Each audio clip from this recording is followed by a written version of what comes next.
Shalom e bem-vindos à Via Rápida Israel, uma frase do hebreu que significa amarás a Israel. Esperamos que vocês fiquem conosco porque nosso professor Dr. Baruch vai compartilhar um estudo expositivo da Bíblia. Dr. Baruch é professor titular no Instituto Zera Avraham, com sede em Israel. Ainda que todas as aulas no Instituto são dadas em hebraico, o Dr. Baruch fica feliz em compartilhar este estudo semanal com dublagem em português. Para mais informações sobre nosso trabalho em Israel, visite nosso site amarasaisrael.org. Fiquem agora com o Dr. Baruch e a aula de hoje.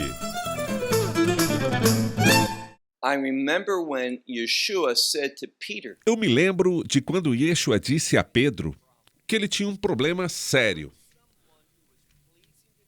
que ele não estava agradando a Deus e não se comportava de maneira correta. E por que isso aconteceu? Porque Pedro estava cometendo um erro trágico. Ele estava pensando como os homens pensam. Não é assim que deveríamos fazer. Não deveríamos raciocinar como seres humanos geralmente raciocinam, tentando analisar uma situação e chegar a conclusões baseadas apenas na nossa perspectiva humana, especialmente em tempos de dificuldades e desafios, provações e problemas. Não devemos perguntar, como posso resolver isso? O que devemos fazer? Não pensar como seres humanos, com expectativas puramente humanas. O que devemos fazer é nos voltar para Deus. Isso envolve oração e estudo da Sua palavra. Na verdade, se formos diligentes ao estudar a palavra de Deus, quando as dificuldades surgirem e os problemas se manifestarem, teremos uma visão da perspectiva espiritual para saber como responder, como nos apoiar em Deus e encontrar sua ajuda milagrosa, às vezes sobrenatural. É dessa forma que conseguimos superar os desafios. Como verdadeiros discípulos do Messias, somos chamados a vencer, não simplesmente para sermos derrotados, mas para superar essas dificuldades, para que Deus seja glorificado, para que nossa fé cresça e se fortaleça. Assim, estaremos preparados para enfrentar o próximo problema, o próximo obstáculo, com confiança, sabendo que Deus foi fiel no passado. Aquele que começou uma boa obra em nós continuará a agir, a nos libertar e a nos ajudar a superar para que essa boa obra seja concluída em nós por Ele. Essa boa obra que Ele começou. Agora, pegue sua Bíblia e acompanhe comigo no livro de Isaías, capítulo 20. Repetindo, Isaías, capítulo 20. Este capítulo, na minha opinião, é extremamente prático. Ao observarmos os filhos de Israel, mais especificamente os filhos de Judá, o Reino do Sul, e aprendemos princípios que podem transformar nossas vidas. Esses princípios nos levarão a agir e a viver pela fé, e não pelo que se vê. Andar pela fé não é algo natural para o ser humano. Tendemos a tomar decisões baseadas no que enxergamos. Há, inclusive, uma conexão entre o que percebemos visualmente e as expectativas que criamos. Não devemos basear nossas decisões naquilo que vemos, mas precisamos nos comportar fielmente. O que isso significa? Lembre-se, e isso é algo que digo com frequência, há uma conexão bíblica profunda entre as palavras fé e verdade. Fidelidade é quando eu me comporto, ajo e tomo decisões motivado pela verdade de Deus, sendo instruído e ensinado por sua palavra, não pela razão humana. Na passagem de Isaías que vamos analisar, Deus está ensinando aos filhos de Judá que eles devem confiar nele, que ele é sua verdadeira ajuda. No estudo de hoje, vamos conhecer algumas pessoas diferentes, e uma delas é o rei da Assíria. Ele é um homem poderoso fisicamente. líder de um vasto império que está em expansão. E como ele está crescendo? Conquistando nações, travando guerras, obtendo vitórias e incorporando essas terras ao seu poder nacional, fortalecendo seu império. E veremos que essa é a mensagem transmitida aos filhos de Judá. A Assíria é poderosa, e nação após nação está sendo subjugada ao seu domínio. No entanto, Judá é diferente. Por quê? Porque eles pertencem ao Deus de Israel. Portanto, eles deveriam ver as coisas de uma maneira diferente.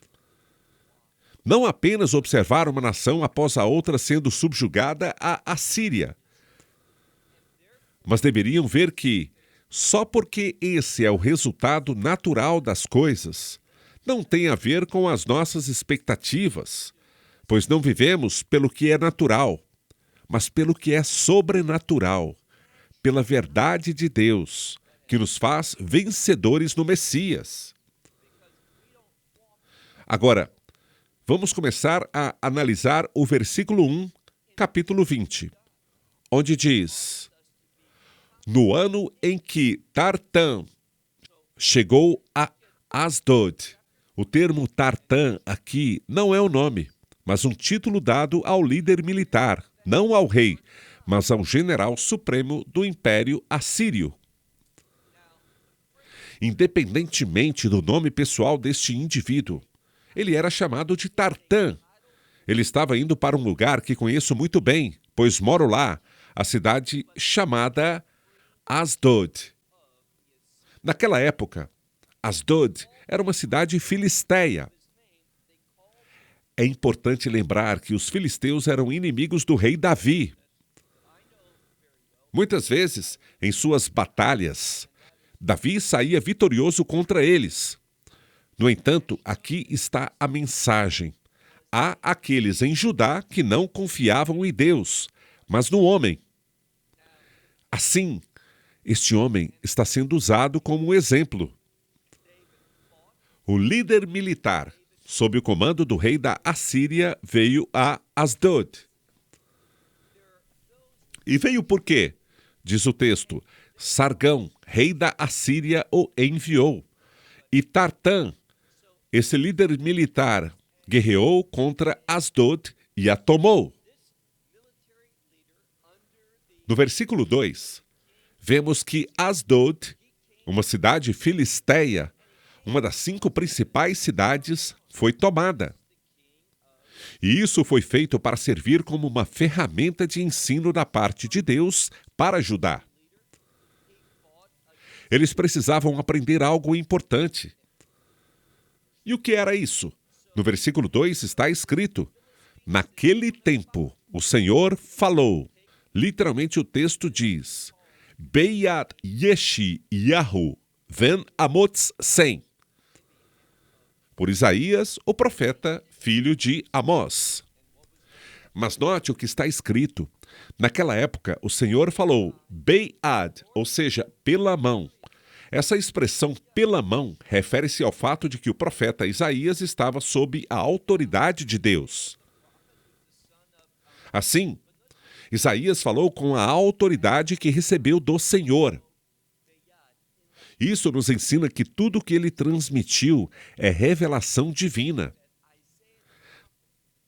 Naquele momento, quando os judeus viram Asdod cair e aquele lugar ser tomado, Deus falou com Isaías, dizendo: vá. Literalmente está escrito: abra. A maioria das traduções interpreta como solta. Mas a palavra aqui se refere a abrir, e a mensagem é que Isaías, por algum tempo, usou um saco em volta dos lombos. Esse saco era um sinal visível, uma ajuda simbólica para lembrar as pessoas da necessidade de arrependimento. Porém, agora o tempo de arrependimento acabou. O que está acontecendo? Agora é o tempo de punição, porque Judá não se arrependeu. A mensagem não é um chamado ao arrepender-se, mas é um anúncio das consequências por não terem se voltado ao Senhor. Deus, então, fala com Isaías e diz a ele: abra. Isso significa: tire o saco de seus lombos e seus sapatos, referindo-se provavelmente às sandálias. Tire de seus pés. E assim ele fez e foi. Como Isaías foi? Ele foi nu e descalço. Estar descalço era um sinal de grande pobreza. Uma pobreza tão extrema que fez com que ficasse em total desespero. Era a imagem de alguém completamente sem nenhuma riqueza, a ponto de não poder sequer ter um par de sapatos. Em segundo lugar, não vemos apenas grande pobreza ao estar descalço, mas também a nudez. A nudez, nas Escrituras, é associada à vergonha. Então, Isaías está transmitindo uma mensagem com relação a quando você deixa de se arrepender. Infelizmente, hoje, essa mensagem de arrependimento é amplamente ignorada pela comunidade cristã, pela nação de Israel e até mesmo pelos rabinos. Não estamos ouvindo o que deveríamos ouvir sobre o arrependimento. Quando olhamos para a condição espiritual de Israel e para a condição espiritual de muitos crentes, vemos que eles não acreditam, não agem com fé. Em resumo, não estão fazendo as coisas que Deus gostaria que fizéssemos. Portanto, há uma grande necessidade de arrependimento, mas os que estão à frente não estão chamando as pessoas ao arrependimento. De fato, no tempo de Isaías, ele era o único profeta chamando ao arrependimento, o único que dizia que o julgamento de Deus estava se aproximando. A propósito, a maioria dos estudiosos, ao datar essa profecia de Isaías capítulo 20, com base nos nomes de pessoas, especialmente o rei da Assíria, chamado Sargão, reconhece que isso aconteceu após a queda do Reino do Norte. As quase 10 tribos, 9 tribos mais parte dos levitas, do Reino do Norte, já haviam sido destruídas pela Assíria e levadas cativas. E agora temos as 2 tribos restantes, Judá e Benjamim, juntamente com alguns dos levitas, representando a nação do reino de Judá. Descobrimos que Isaías estava chamando-os ao arrependimento, mas eles não se arrependeram, mesmo após verem o reino do norte e seus irmãos sendo levados cativos. Agora, olhemos para o próximo versículo, versículo 3. E o Senhor disse: assim como meu servo Isaías. Eu gosto de como Deus fala sobre Isaías. O maior elogio que alguém pode receber é ser lembrado por Deus como seu servo, que é fiel à sua vontade, às coisas de Deus. Então Deus está falando publicamente aos filhos de Judá, dizendo: assim como meu servo Isaías andou. Andou por aí como? Nu e descalço. Por quanto tempo? Por 3 anos. Agora, vamos refletir sobre isso. Isaías recebe a instrução de tirar seu saco, descalçar-se e caminhar entre o povo nu e descalço. Não apenas uma vez, por alguns minutos. Mas Isaías saiu andando nu entre as pessoas. Alguns podem dizer que essa nudez se refere apenas a roupas íntimas. enquanto outros acreditam que é uma nudez completa. Fica a seu critério tirar a sua própria conclusão. Mas a palavra de Deus nos diz que Isaías andou nu e descalço entre o povo por 3 anos, simbolizando vergonha e destituição, que são os resultados da infidelidade. Esse é o ponto crucial. A consequência da infidelidade eventualmente leva a isso. Quando o julgamento de Deus se aproxima, aqueles que permanecem infiéis e não abraçam a verdade de Deus se verão em uma situação desesperadora, destituídos e também cheios de vergonha. Somente ao andarmos em fidelidade à verdade de Deus, confiando nele, acreditando nele e o servindo, podemos evitar essa vergonha e o vazio. Em vez disso, experimentaremos a prosperidade no reino de Deus. Não é que teremos prosperidade nesta era, mas no reino de Deus, e isso é o que realmente importa. Isaías, então, andou entre o povo nu e descalço por 3 anos. E o número 3 tem um propósito significativo: revelar, demonstrar e confirmar algo importante. Sem fé, uma pessoa se encontrará fisicamente em uma condição desesperadora e carente, e espiritualmente envergonhada. E foi isso que Isaías fez por 3 anos. Andou nu e descalço. Observe o que diz a Escritura: por sinal e prodígio contra o Egito e contra a Etiópia. A Etiópia, muitas vezes esquecida, foi há cerca de 3.000 anos um império tão poderoso quanto o Egito, destacando-se como um império grandioso sob a perspectiva terrena. Hoje, sabemos que as Nações Unidas têm sua sede onde?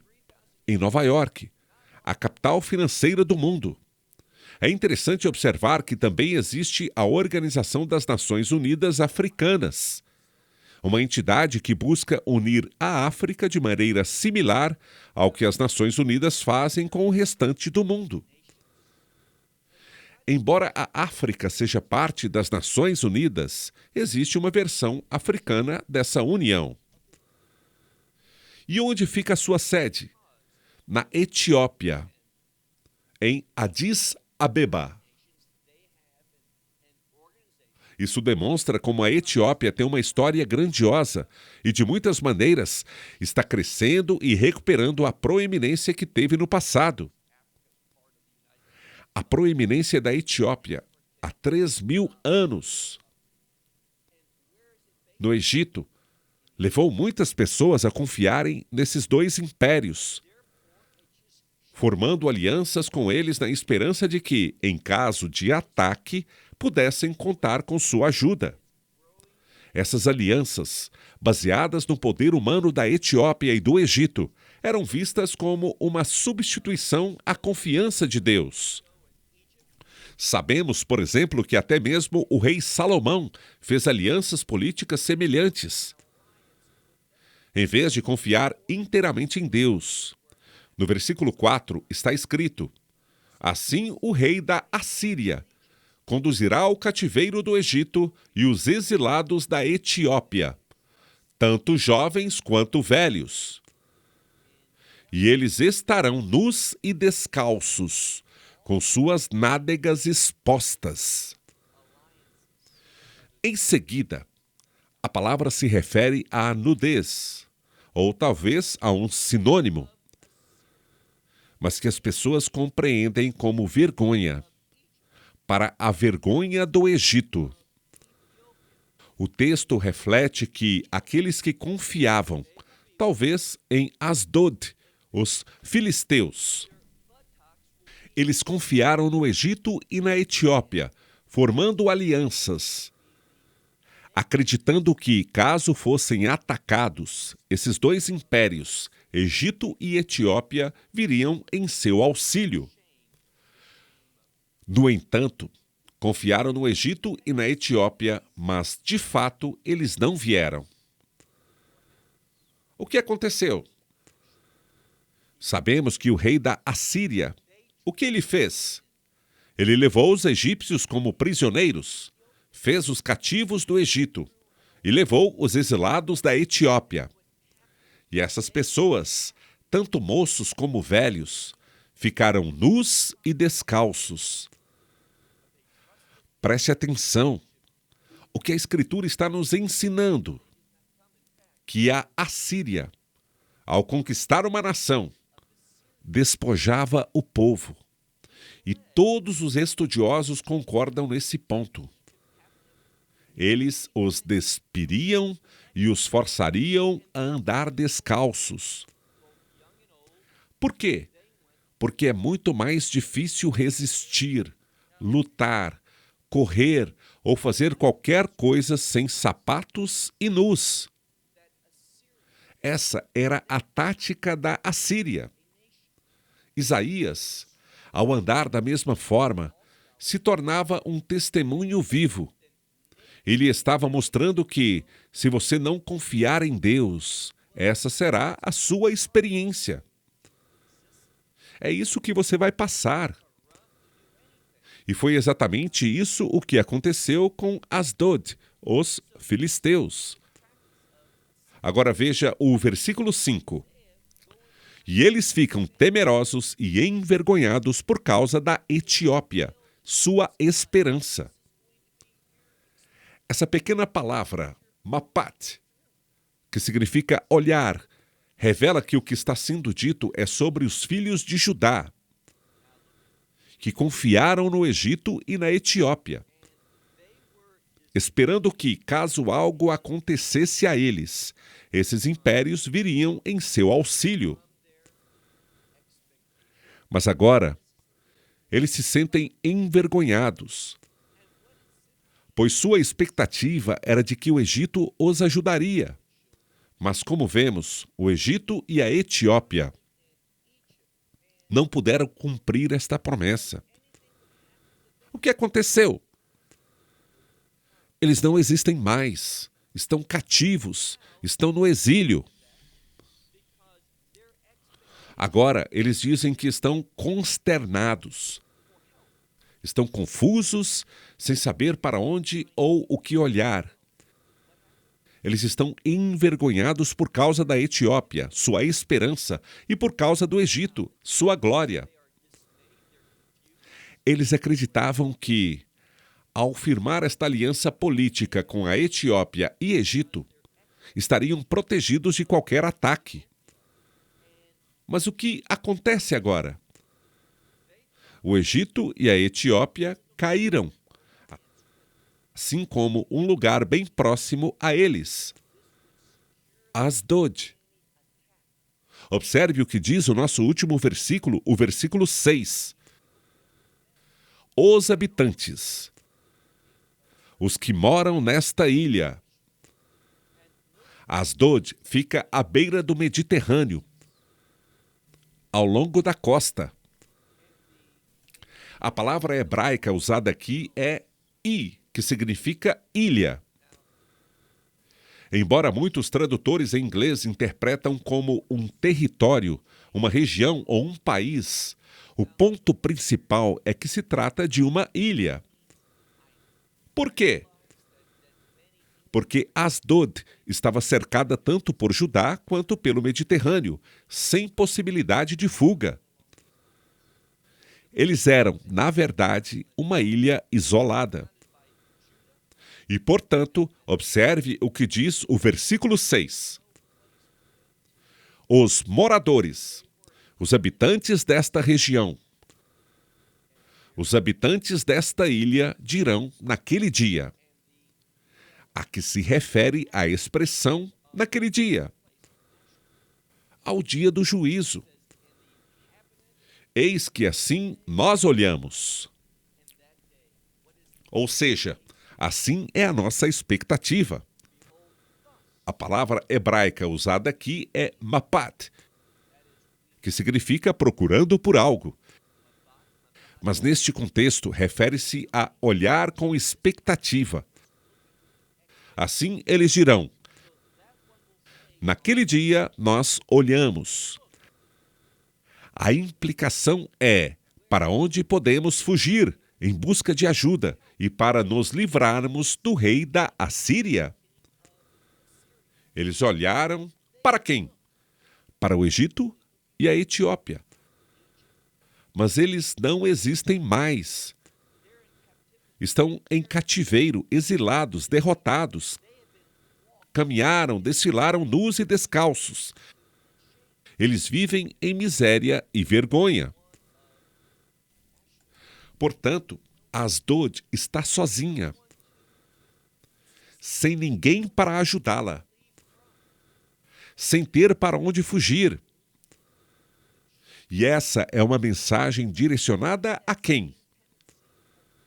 Aos filhos de Judá, pois eles compartilhavam a mesma tendência de confiar em alianças políticas e militares com o Egito e a Assíria.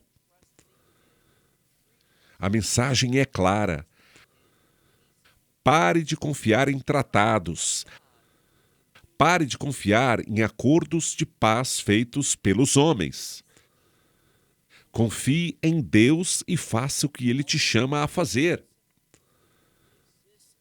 Essa é uma mensagem que precisamos ouvir hoje. Muitas vezes, as pessoas dizem: este é um evento profético? Este acordo de paz, este tratado ao qual Israel aderiu para o momento da gravação deste vídeo, com os Emirados Árabes Unidos. O que Israel precisa entender é que não deve confiar em acordos com outras nações para trazer paz verdadeira. Não é isso que garante vitória e prosperidade divina para um povo. O que realmente traz paz e prosperidade é confiar na verdade de Deus. Essa é a mensagem central de Isaías. Olhe novamente para o versículo 6. Os habitantes desta ilha, referindo-se a Asdod, dirão naquele dia: eis que assim olhamos, para onde devemos fugir em busca de ajuda e para nos livrarmos do rei da Assíria. The end Nimalet Anach. Como nós havemos de escapar. Não havia para onde ou como escapar, pois a Assíria dominava tudo. Esta é, mais uma vez, uma mensagem para Judá. Pare de confiar no que você pode ver.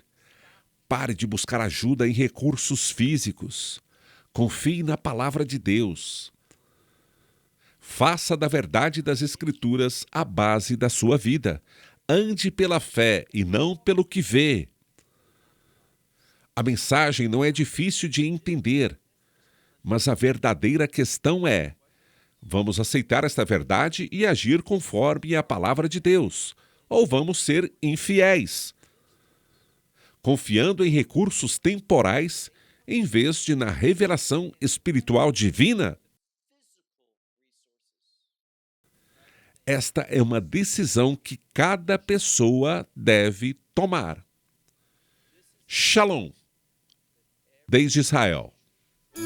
Esperamos que você tenha desfrutado da aula de hoje e que possa compartilhá-la com outros. Te convidamos a participar e nos acompanhar a cada semana, a esta hora e por este canal, em mais um episódio de Amarás a Israel. Para mais informações em português, visite amarasaisrael.org, onde encontrará muitos outros estudos realizados pelo Dr. Baruch. Até a próxima semana. Que Deus, nosso Messias e Yeshua, nosso Senhor Jesus Cristo, te abençoe durante a sua caminhada com Ele. Shalom, desde Israel.